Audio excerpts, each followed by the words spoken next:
What's up, everybody? I'm Jason. Welcome to episode 13 of the 2021 live streams. This is the episode for Friday, March 26th, 2020.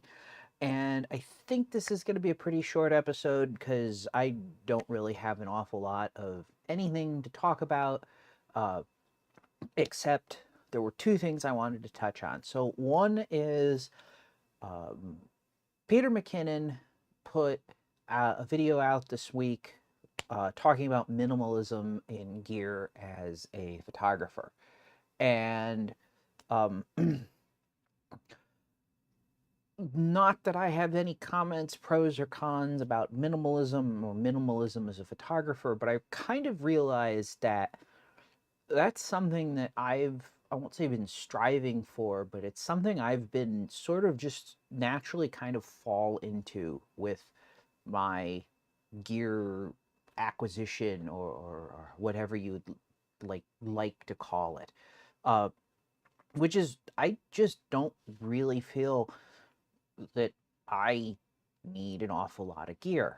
Um, and I think what struck me is I was sitting down and looking at where I'm want to be moving forward as an RF user. So switching to Canon's EOS R platform slowly but surely over time, and what RF lenses I wanted to acquire, where I wanted to sort of position myself. And I realized that if I keep with my two camera philosophy, so I try to have essentially, two cameras, either a backup, my primary and a backup, or if they can do different duties.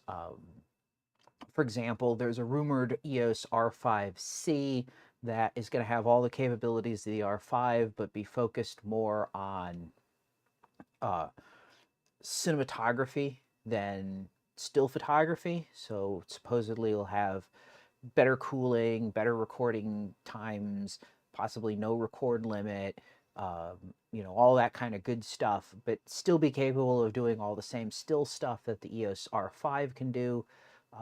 So I may end up with one of those and my R5 or something like that. But if I'm sticking with my two camera kind of thought process, I would own almost as many cameras as I anticipate owning lenses, which seems kind of weird to me. But then, I've realized for years that uh, I've been really happy with basically a 16 to 35, or in the case of the RF platform, a 15 to 35, a 24 to 70 f2.8, and a 100 to 400, or in the case of the RF platform, a 100 to 500. And that's really all I need. Um, Modern high ISO capabilities mean that I can go and uh, I can go out and shoot like night stuff at 6400 and get super good looking images, really nice detail, really clean, um, files. I don't need an f1 lens or an f1.2 lens to do that. I'm not a bokeh junkie. I don't shoot things at, perpetually f1, 4, f2. Like 2.8's more than good enough for me. In fact, most of the time I find in my experience, I end up having to stop down and I'm usually shooting at 5, 6, or 8 just because I need the depth of field to do what I'm trying to do in the images. So two cameras and three lenses, that's, not an awful lot. Now, I probably will end up with a few more lenses than that because one of the things that I've discovered since I started shooting video is it's really helpful to have a couple of lenses in the 24 to 70 or 24 to 120 or 24 to 105 range, just so that, you can do two cameras, two setups. You can have, you know, one lens, one place, and,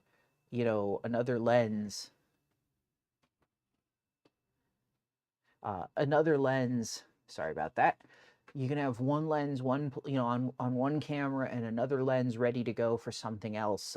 Like for example, uh, I have my main, like right now I've got 3 cameras set up. I have a 5D Mark IV with a 50 f1.8, basically that lives where my for my vlogging camera. I have another 5D Mark IV with a 24-105 on it that is set up to shoot for me in front of the background behind me for my regular kind of recorded, presented content. And then I have my R5, which until recently had a EF 24 to 70 f2.8 and now has an RF 24 to 70 f2.8 on it. And that was basically, I shoot B-roll, I shoot with the camera, I use the camera for just, like regular camera stuff. And not having those 2 lenses, the 24-105 and the 24 to 70. And I've done some videos where I've shot with both the 24-105 and the 24 to 70 in one video as an A cam and a B cam, because it's a really useful focal range. And, just having one lens, I think, would end up being kind of constrictive. But on the same token, I don't see where you need tons and tons of lenses. So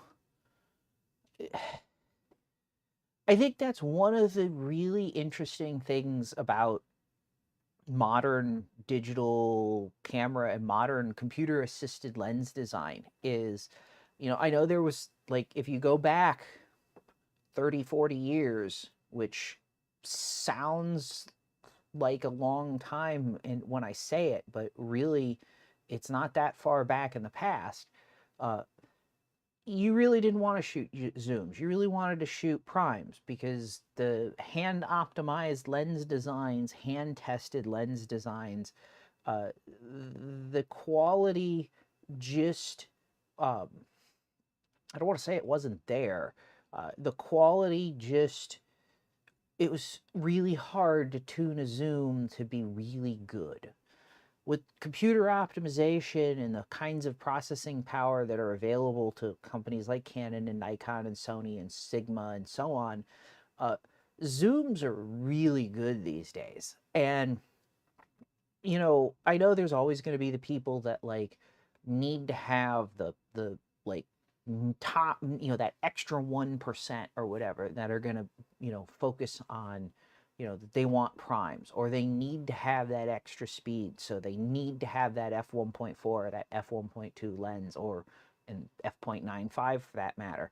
But I find it so incredible how, with modern zooms, now obviously money is an issue, like these aren't cheap lenses, but modern zooms on modern DSLRs, the capabilities that you can get out of 3 or 4 lenses that you would have needed tons of lenses for in the past is, to me, it's pretty staggering. I'm really, I don't want to say impressed, but I find it very impressive just how much, or how capable this stuff is getting. I mean, which I guess that brings me to the second point I wanted to talk about, which is I finally got my first RF lens. I've had an EOS R5 now for almost 6 months, I think it is. 5 or 6 months. And I have been shooting mount adapted EF glass. And honestly, I've been perfectly happy with it. I have not felt a real burning need to order RF glass, to have dedicated RF lenses. Like I said, I've got good EF glass. It's almost all L glass except for my 50 f1.8. But and it works, and it's fast, and it works well, and so on and so forth. And stuff rolls around. Christmas rolled around. Canon USA store had a stronkin' good deal on the 28 to 70 f2. I ordered one. It was back ordered. It didn't ship. Their order system is very definitely kind of messed up, and it ended up, I sat on it for a while. That they showed that they were in stock. They went back out of stock. I never heard anything. Um, I sat on it for a while, and sitting on it actually was probably really good, because what I realized is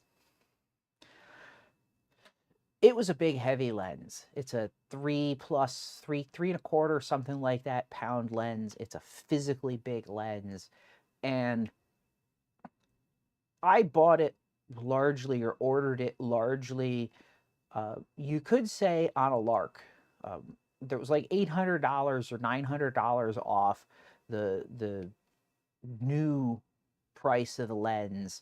And I figured, this is an insane lens. It's a f2 zoom. It's super cool, really good price. It says it's in stock. I'm going to get it. And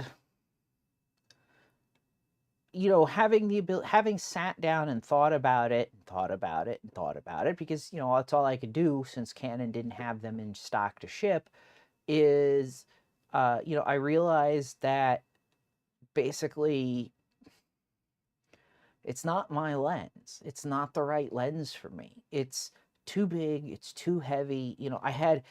Uh, I don't, and I guess maybe this goes back to that whole minimalism thing. That minimalist people will tell you to make do with as little as you can make do with. And I've always hated the idea of making do.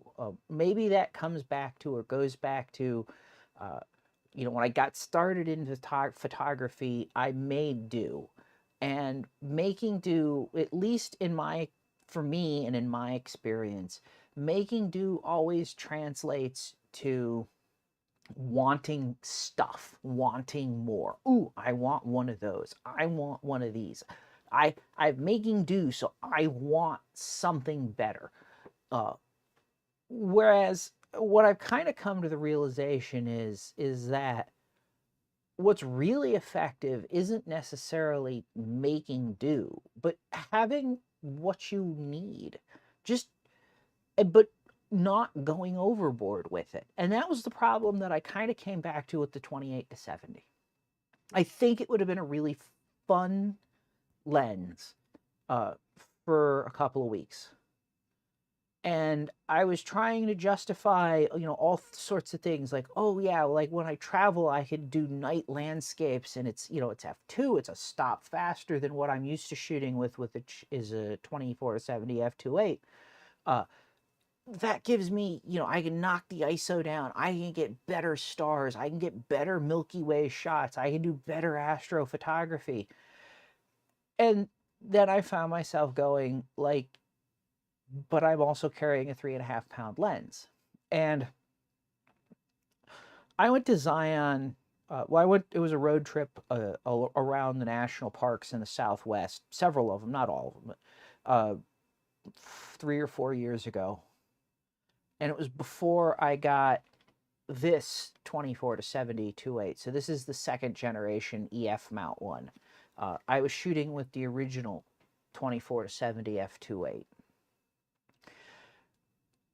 And I started having flashbacks thinking about this 28-70 RF, which is heavier than the original 24-70 2.8 by more than a pound. And I started having flashbacks to how sore my shoulders were at the end of the day. And I had a backpack on with a Black Rapid backpack strap, so I wasn't even carrying. I was carrying the weight of the camera and lens on a padded backpack harness, not even like a regular camera strap. And I think back to how sore my shoulders were from carrying that big honking lens around, and how moving to this lens, to the second generation one that was so much lighter than that lens, was such a huge thing to me for, being able to just drag the gear around all day and be more comfortable with it. And I started thinking like, So I'm going to go to places like Death Valley or Yellowstone or, wherever, the Tetons, whatever, out west, out dark sky country. And I'm going to take this lens, and what am I going to do with it? Am I going to just do night sky photography with it? In which case, if I want a faster lens, well, one, I could save a lot of money, and two, save a lot of weight, getting a like 24 f1.4 EF lens. And like I said, I have no problem adapting, using the mount adapter and running EF glass on my EOS R. So what ended up happening is I just couldn't, I'm going to say, justify it, for lack of a better word, not in a like, oh, I need to justify this purchase, blah, blah, blah kind of thing, but just like to myself, why am I accruing this gear? Why am I buying this lens? And then what am I going to do with it? Am I actually going to use it on a daily basis regularly? Or am I going to stick it in my cabinet with other lenses and pull it out on special occasions, and use it occasionally? And the same thing goes for like traveling. Is this something I want to stick in my backpack and carry? That road trip, I had 46 pounds of camera gear on me, uh, two camera bodies. Now, I had more gear than I ended up needing, in part because some of the things that I was anticipating doing got canceled, but two camera bodies, a 16 to 35, a 24 to 70, a 70, or a 24 to 105, a 100 to 400. I mean, I was loaded down, and it made hiking less fun, more uncomfortable. It made doing anything really less pleasant. And, you know, that's where I saw me going again with this 28 to 70. So I canceled the order. As fun as that lens is, at some point, uh, if I have the opportunity, I may play with one. If I see a really good deal on one, I may buy one eventually. Just, it's still something that there's a passing interest. I have a passing interest in, uh, just for the um, well, like I said, in some ways, I had put together the idea I was going to put a video out when I got the lens, and I was going to call it the most insane lens I've ever owned. And, like lots of people would say things like, well, but, it's a, like, why is it insane? Like, shouldn't a 600 f4 that's $13,000 be an insane lens? Shouldn't something like that be the most insane lens you've ever owned? And why I was calling it that, or why I was going to go with that line of that title, was because it's so far out of what I actually use and where I actually shoot. Like a 600 f4, which I don't own. It's a really impressive lens, especially like, if you need something to sort of like stop your house from blowing away in a hurricane, weight wise, you just chuck it out there with a rope on it, and that lens is a boat anchor. But I do wildlife photography, and in wildlife photography, a 600 is not an absurd or an insane thing to want to shoot with. In a lot of cases, especially when you start talking about stuff like, grizzly bears and bison and, a lot of other big game, big cats, dangerous game, you don't want to get that close. Like, you need a big lens because you want that nice tight shot, but you don't want to get so close to the thing that, you're really, your life, or you're really in danger from it. And the only way to do that is massive focal length, 600, 800, whatever, 1200 with a with 600 with a teleconverter, 1200 type thing. So that having something like that isn't insane to me, but having a lens that's basically I don't particularly care for the 24 to 70 focal range. I use it. I use it all the time, but it's boring to me.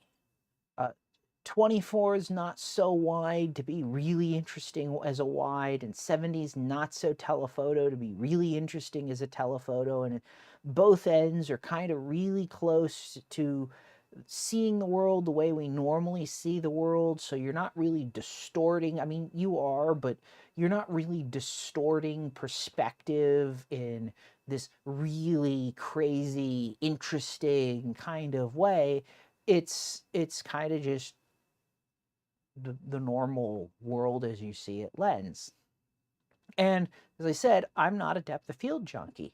I don't need to have the shallowest depth of field in every picture. And honestly, in a lot of cases, I just I end up having to stop down. I end up having to shoot at f6 or f8, or it's like when I was in Yellowstone with I rented a 600 f4, and I'm shooting bison with it, and I kept finding myself thinking, how do these people that are like, wildlife, other like serious wildlife, how are they ever using these lenses at f4? The like I'd had to be at f8 half the time, and even then I wasn't getting enough depth of field to get everything I wanted in focus and focus. And so anyway, like I said, I scratched the 28 to 70, and I picked up a 24 to 70 f2.8. It's image stabilized. Um, I'm working on a review of it. I'm very impressed with the image stabilization. I won't say I'm impressed or not impressed with the lens. It takes a lot to impress me when it comes to lenses at this point. The reality is they're tools for me. The image is what's important. The lens is just a means to get there. With computer-assisted design, it's really hard to find lenses that are messed up, like that don't perform at least reasonably well. There may be compromises, but like you're not, if you get a bad lens, or you buy a bad lens, especially like an L lens, or really, any premium lens, if you get a bad lens, it's a bad lens. Send it back, get a replacement. It's a bad lens. It's not an inherent sort of design issue. I mean, unless you're like going overboard with how how minute, intimate details that you're getting into your lenses, you're going to get good pictures. That's just the reality at this point. It's really hard to put something, with computer assisted design, modern manufacturing, it's really hard.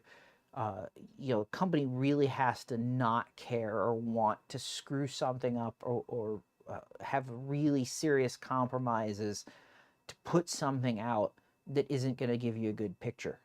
And that's been the case for at least the last 10 years, if not maybe the last 15. You know, Canon, Nikon, Sony, they've had their strengths and weaknesses. Canon has, for example, in the 2010-ish era, the early 2000s, Canon was very weak with wide-angle lenses, and they've gotten much better at that. Their 15 to 35 RF and 16 to 35 f2.8 Mark III are phenomenally good lenses. Nikon used to have not the greatest telephotos. They could do fantastic wides, but their telephotos were middling at best. They certainly weren't as good as Canon's are. And they've fixed those problems, and they've got their telephotos are really good now too. So, it's just, unless you're splitting hairs, the glass is just good. Which for me means that I'm not super interested in the glass anymore. Like, it needs to do what it advertises, but it's a tool.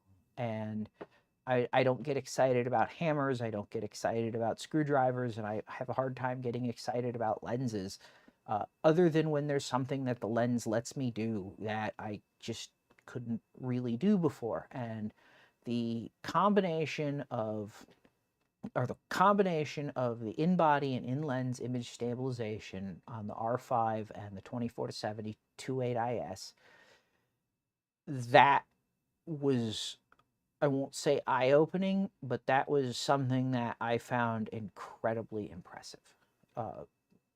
Maybe I'm overstating it a little bit, but it like had me asking for a while, do we even need tripods anymore? So Canon, based on CIPA test standards, says that the combination on an R5 or R6, the combination of the lens and in-body and in-lens stabilizer is good for 8 stops of shake reduction.